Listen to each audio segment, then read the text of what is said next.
اس نے ہم سب کو اپنی صورت پر پیدا کیا ہے، لیکن اس کے باوجود ہم سب ایک دوسرے سے مختلف اور یکتا و ممتاز ہیں۔ کوئی بھی دو انسان ایک جیسے نہیں، کوئی بھی دو دل یکساں طور پر نہیں دھڑکتے۔ اگر وہ چاہتا کہ سب لوگ ایک جیسے ہو جائیں تو وہ ان کو ایک جیسا ہی بناتا۔ چنانچہ اب ان اختلافات کی توہین و تنقیص کرنا اور اپنے افکار کو دوسروں پر مسلط کرنے کی کوشش کرنا دراصل پروردگار عالم کی قضاء و قدر اور بلند پایہ حکمت کی توہین کے مترادف ہے۔ جب اس کا سچا چاہنے والا کبھی میکدے میں جا پہنچے تو وہ میکدہ اس کے لیے محراب و مسلح کی صورت اختیار کر لیتا ہے، لیکن اگر کوئی بہکا ہوا ملے، خوار مسجد میں بھی چلا جائے تو وہ اس کے لیے مے خانہ بن جاتی ہے۔ جو کچھ بھی ہم کرتے ہیں اس میں اصل کردار تو ہمارے دل کا ہے، ہمارے اندر کا ہے، ظاہر کا نہیں۔ صوفی لوگوں کو ان کے حلیے اور ان کی وضاحت سے نہیں جانچتے۔ جب ایک صوفی کسی پر اپنی نگاہ جماتا ہے تو وہ دراصل اپنی دونوں آنکھوں کو بلند کر چکا ہوتا ہے اور ایک تیسری آنکھ سے جو اس کے قلب میں ہے اس منظر کے اندر کا جائزہ لے رہا ہوتا ہے۔ زندگی تو ایک ادھار کی مانند ناپائیدار ہے اور اصل حقیقت کا ایک دھندلا سا خاکہ اور نقل صرف بچے ہی اصل حقیقت کی بجائے کھلونوں سے بہلتے ہیں، لیکن اس کے باوجود لوگ کھلونوں پر فریفتہ ہوتے ہیں یا بے قدری سے انہیں توڑ ڈالتے ہیں۔ اس زندگی میں ہر قسم کی انتہاؤں سے دور رہو، کیونکہ انتہا پسندی تمہارے اندرونی توازن کو بگاڑ دیتی ہے۔ صوفی اپنے رویوں میں انتہا پسند نہیں ہوتے بلکہ متوازن اور نرم ہوتے ہیں۔ پروردگار کی سلطنت میں انسان کو بہت خاص مقام و مرتبہ حاصل ہے۔ اللہ نے کہا اور میں نے اس کے اندر اپنی روح میں سے پھونک دیا۔ ہم میں سے ہر ایک کو اس قابلیت کے ساتھ پیدا کیا گیا ہے کہ وہ اس کا خلیفہ بن سکے۔ اپنے آپ سے پوچھو کہ کیا تمہارے اعمال اس کے خلیفہ جیسے ہیں؟ یاد رکھو کہ ہم پر لازم ہے کہ ہم اس رحمانی روح کو جو ہم میں پھونکی گئی ہے اپنے اندر دریافت کریں، پہچانیں اور اس کے ساتھ جئیں۔ جنت اور دوزخ کے بارے میں فکر مند رہنا چھوڑ دو، کیونکہ جنت اور دوزخ یہی ہیں، اسی لمحہ میں موجود ہیں۔ جب بھی ہم محبت محسوس کرتے ہیں جنت کا ایک زینہ طے کرتے ہیں، اور جب بھی نفرت، حسد اور جھگڑے میں پڑتے ہیں دوزخ کی لپیٹوں کی زد میں ہوتے ہیں۔ کیا اس سے بھی بدتر کوئی دوزخ ہو سکتا ہے؟ جب کوئی شخص اپنے دل کی گہرائیوں میں یہ احساس پائے کہ اس سے کوئی بے حد غلط اور برا کام سرزد ہو گیا ہے، اس شخص سے پوچھ کر دیکھو، وہ تمہیں بتائے گا کہ دوزخ کسے کہتے ہیں، اور کیا اس سے بڑی بھی کوئی جنت ہو سکتی ہے؟ جب کسی شخص پر خاص لمحات میں وہ سکینت نازل ہوتی ہے، جب اس پر کائنات کے دریچے گشادہ ہوتے ہیں اور انسان اپنے رب کے ساتھ قرب کی حالت میں ابدیت کے اسرار سے ہمکنار ہوتا ہے۔ پوچھو اس شخص سے، وہ تمہیں بتائے گا کہ جنت کیا ہوتی ہے۔ کائنات ایک وجود واحد ہے، یہاں ہر کوئی اپنے اپنے واقعات کے غیر مرئی دھاگوں سے ایک دوسرے کے ساتھ لپٹا ہوا ہے۔ ہم سب جانے انجانے میں ایک خاموش مکالمے کا حصہ ہیں۔ کسی کو دکھ نہ دو، نرمی اور شفقت کا برتاؤ رکھو، کسی کی پیٹھ پیچھے اس کی برائی مت کرو، خواہ ایک بے ضرر سا جملہ ہی کیوں نہ ہو۔ الفاظ جو ایک بار ہماری زبانوں سے نکل آتے ہیں وہ کبھی فنا نہیں ہوتے، بلکہ ایک لامحدود وسعت میں ہمیشہ کے لیے محفوظ ہو جاتے ہیں اور اپنے مقرر وقت میں واپس ہم تک آن پہنچتے ہیں۔ بالآخر کسی بھی آدمی کی تکلیف ہم سب کو ایک اجتماعی دکھ میں مبتلا کر جائے گی، اور کسی بھی آدمی کی خوشی ہم سب کے ہونٹوں پر مسکان کا باعث بنے گی۔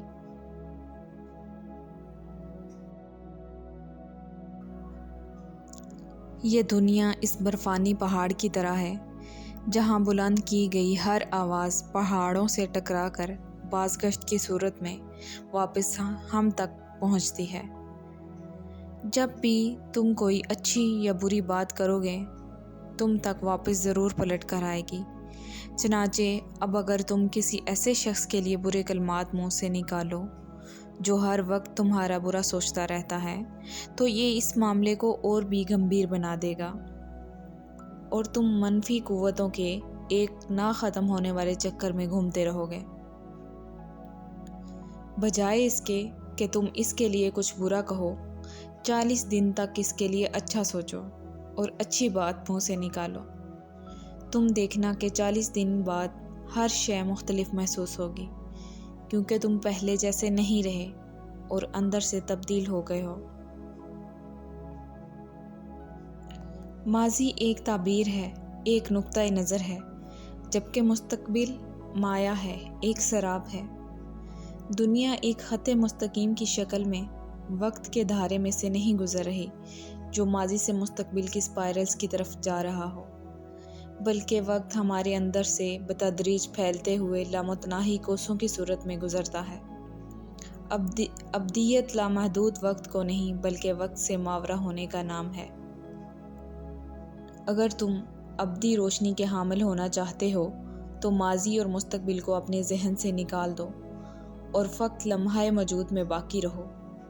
یہ لمحہ موجود ہی سب کچھ تھا اور سب کچھ ہے اور ہمیشہ رہے گا۔ تقدیر کا یہ مطلب نہیں کہ تمہاری زندگی کو مکمل طور پر باندھ کر رکھ دیا گیا ہے۔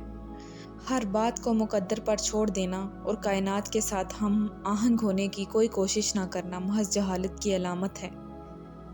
کائنات موسیقی ہر طرف سے پھوٹ رہی ہے اور اس کے 40 مختلف درجات ہیں۔ تمہارا مقدر وہ درجہ ہے جس پر تم اپنا ساز بجا رہے ہو سکتا ہے کہ تمہارا ساز تبدیل نہ کیا جا سکے، لیکن اس ساز سے جو نغمہ اور دھن تم نکالتے ہو اس کا انحصار صرف اور صرف تم پر ہے۔ سچا صوفی ایسا فرد ہے کہ اگر اس پر کوئی ناحق تہمت لگائی جائے اور ہر سمت سے اس پر ملامت کی بوچھاڑ ہو تب بھی وہ صبر کے ساتھ یہ سب جھیلتا ہے اور تنقید کرنے والوں کے خلاف ایک لفظ منہ سے نہیں نکالتا۔ وہ الزام کے جواب میں الزام نہیں لگاتا اور کوئی اس کا مخالف اور دشمن حتیٰ کہ غیر بھی کیسے ہو سکتا ہے جب اس کے نزدیک کسی غیر کا کوئی وجود ہی نہیں۔ وہ تو خود اپنے نفس سے معدوم ہے، چنانچہ وہ کس طرح کسی کو اپنا دشمن یا مخالف سمجھے جب وہاں صرف اور صرف ایک ہی واحد ذات کی جلوہ نمائی ہے۔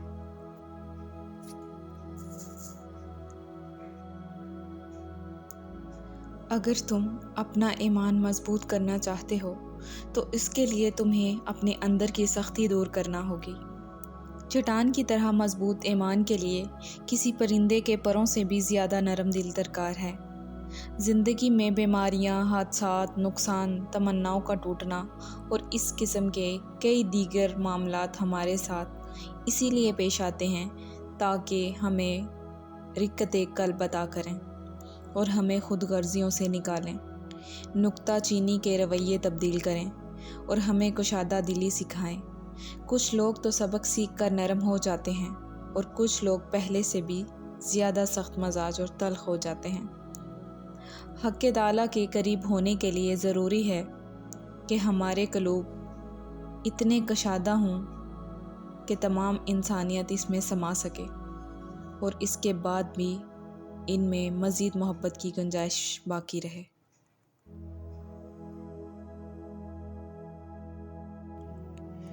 کوئی امام، کوئی پادری، کوئی ربی اور اخلاقی و مذہبی قائدین میں سے کوئی بھی تمہارے اور تمہارے رب کے بیچ حائل نہیں ہونا چاہیے، حتیٰ کہ تمہارا ایمان اور تمہارا روحانی مرشد بھی نہیں۔ اپنے اقدار اور اصولوں پر ضرور یقین رکھو، لیکن ان کو دوسروں پر مسلط مت کرو۔ اگر تم لوگوں کے دلوں کو توڑتے رہتے ہو تو کوئی بھی مذہبی فریضہ انجام دینا تمہارے لیے سود مند نہیں۔ ہر قسم کی بت پرستی سے دور رہو، کیونکہ یہ تمہاری روحانی بینائی کو دھندلا دے گی۔ صرف اپنے رب کو اپنا مرشد حقیقی سمجھو۔ علم معرفت ضرور حاصل کرو، لیکن ان علوم و معارف کو اپنی زندگی کا مقصد مت بناؤ۔ اس دنیا میں جہاں ہر کوئی کسی نہ کسی مقام پر پہنچنے اور کچھ نہ کچھ بننے کی جدوجہد کرتا ہے، حالانکہ یہ سب کچھ ایک دن سے یہیں چھوڑ جانا پڑتا ہے، ایسے میں تم صرف اور صرف نایافت اور نیستی کو اپنا مقصد قرار دو۔ زندگی میں اتنے سبک بن جاؤ جتنا کہ صفر کا ہندسہ ہوتا ہے۔ ہم ایک برتن کی طرح ہیں، برتن پر خواہ کتنے ہی نقش و نگار کیوں نہ ہو، لیکن اس کا کارآمد ہونا صرف اس خلا کی وجہ سے ہے جو اس کے اندر ہے۔ یہ خلا ہی اسے برتن بناتا ہے، اور یہی نایافت اور خلا ہمیں بھی درست رکھتے ہیں۔ کسی مقصد کا حصول ہمیں متحرک نہیں رکھتا، بلکہ یہی خالی پان کا شعور ہے جو ہمیں رواں دواں رکھتا ہے۔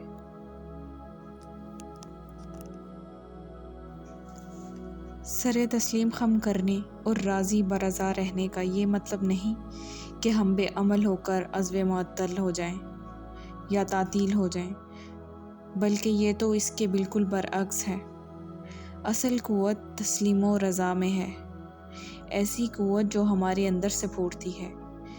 وہ لوگ جو حقیقت کے سامنے سر تسلیم خم کر دیتے ہیں، وہ ایسے دائمی سکون جو کہ زندگی کی الوہی اور سکینت میں رہتے ہیں کہ اگر سارا جہان موج در موج فتنوں میں مبتلا ہو جائے تب بھی اس سکون میں کوئی خلل نہیں پڑتا۔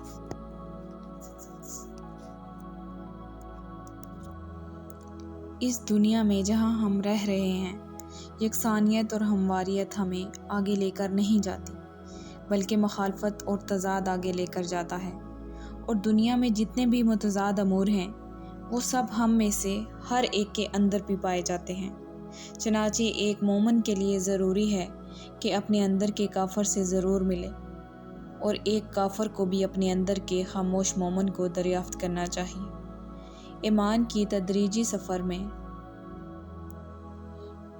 ایک تدریجی سفر ہے جس کے لیے اس کے مخالف یعنی بے یقینی کا ہونا لازم ہے، تا وقت یہ کہ انسان کامل کے مقام تک جا پہنچے۔ دنیا عمل اور اس کے رد عمل کے اصول پر قائم ہے۔ نیکی کا ایک قطرہ یا برائی کا ایک ذرہ بھی اپنا رد عمل یا نتیجہ پیدا کیے بغیر نہیں رہتے۔ لوگوں کی سازشوں، دھوکہ دہیوں اور چال بازیوں کا خوف مت کھاؤ۔ اگر کوئی تمہارے لیے جال تیار کر رہا ہے تو یاد رکھو کہ اللہ بھی خیر الماکرین ہے اور سب سے اچھا منصوبہ ساز ہے۔ ایک پتا بھی اس کے علم اور اجازت کے بغیر نہیں ہلتا۔ بس اللہ پر سادگی کے ساتھ اور پوری طرح یقین رکھو۔ جو کچھ بھی کرتا ہے بہت خوبصورت طریقے سے کرتا ہے۔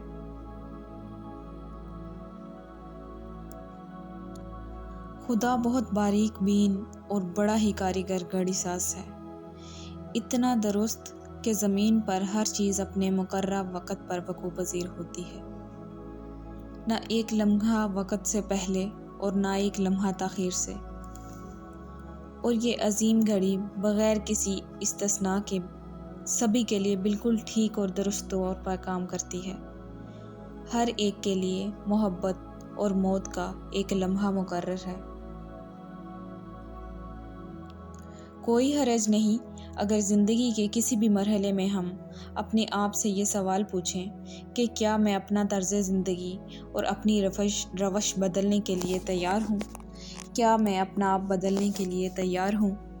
اگر دنیا میں ہماری زندگی کا ایک دن بھی گزرے ہوئے دن کے مساوی گزرے تو بڑی حسرت کا مقام ہے۔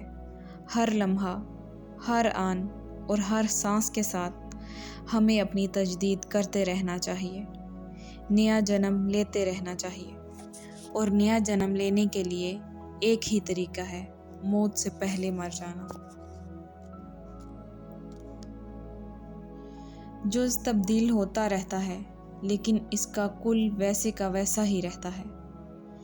دنیا سے جب بھی کوئی چور ڈاکو رخصت ہوتا ہے، اس کی جگہ لینے کے لیے ایک نیا شخص پیدا کر دیا جاتا ہے، اور ہر صالح اور ولی کے رخصت ہونے پر کوئی دوسرا صالح اور ولی اس کی جگہ سنبھال لیتا ہے۔ اس طریقے سے بیک وقت ہر شے تبدیل ہوتی جاتی ہے، لیکن مجموعی حقیقت میں کوئی تبدیلی واقع نہیں ہوتی۔